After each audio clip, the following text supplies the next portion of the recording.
যে গহনা এটার মালিক কে বলেন তো? স্ত্রী। বুঝে শুনে বলতেছেন? বউয়ের যে গহনা, তার যে অলংকার, স্বর্ণ, এগুলার মালিক কি বউ নিজে না স্বামী? এবার বলে স্বামী। কথা উল্টে গেছে। দেখেন, আপনারাই সন্দেহের মধ্যে পড়ে গেছেন। আমি যে গোজামিল বলছি সাধে বলছি? আচ্ছা, বউ মালিক যদি হয়, তাহলে আপনি বিদেশ যাওয়ার সময় এই স্বর্ণগুলা যদি বউর কাছে বলেন যে স্বর্ণগুলা দাও বিক্রি করে, আমার ভিসা কিনে বিদেশ যাব, আমি বিদেশে গেলে আবার তোমাকে কিনে দিব। বউ যদি বলে যে স্বর্ণ যেহেতু আমার, আমি তোমাকে দেব না, কারণ কেউ আমার কাছ থেকে লোন চাইলেই কি আমি দিতে বাধ্য? আমার বিশ্বাস হয় না তুমি আবার কবে চাকরি করে টাকা কামায় আমার দিতে পারবা কি পারবা না, সরি আমি তোমাকে দিলাম না। কি বলেন, এ অধিকার মহিলাদেরকে দেওয়া হয়? কোন ফ্যামিলিতে আছে এটা? কোন মহিলা যদি এটা বলে, ওই ঘরের ভাত কি তার কপালে আজ জুটবে? কি বলেন? তাহলে মহিলা মালিক কেমনে হলো? একটু আগে না বললেন মহিলা মালিক? তো মালিক হলে মালিকের এই দুরবস্থা থাকে?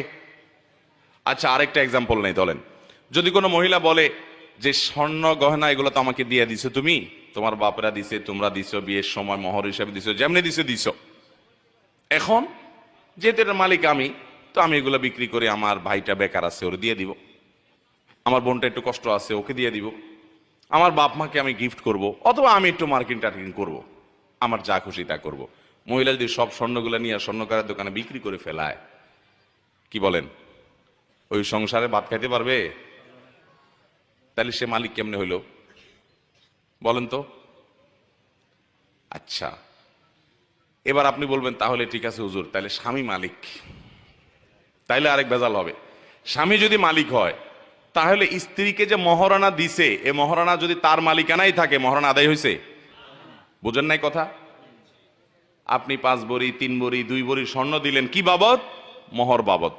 মোহরটা এটাতে স্ত্রীর প্রাপ্য। আল্লাহ বলেছেন ওয়া আতুন নিসা সাদাকাতিহিন্না নিহলা। মহিলাদেরকে এত ঠকান এদেশে ঠকানো হয়, পৃথিবীর অন্য কোনো দেশে আছি কিনা জানি না আমি।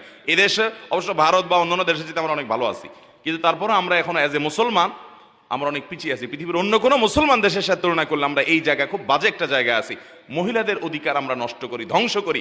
আল্লাহ বলেছেন ওয়া আতুন নিসা সাদাকাতিহিন্না নিহলা, মহিলাদের মোহর এটা তাদের প্রাপ্য অধিকার, আদায় করে দাও। চাকরির টাকা স্বামীর সংসারে খরচ করতে তিনি বাধ্য না, এটা একান্ত তার। স্বামীর সংসারের সকল খরচ খরচা এটা বহন করতে বাধ্য কে?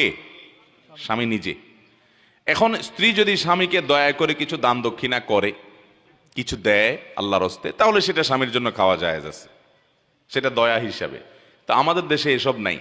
বহু ছোট লোক স্বামী আছে যে বউয়ের চাকরির টাকার সবটুকু দখলে নিয়ে নেয়, আছে না নাই?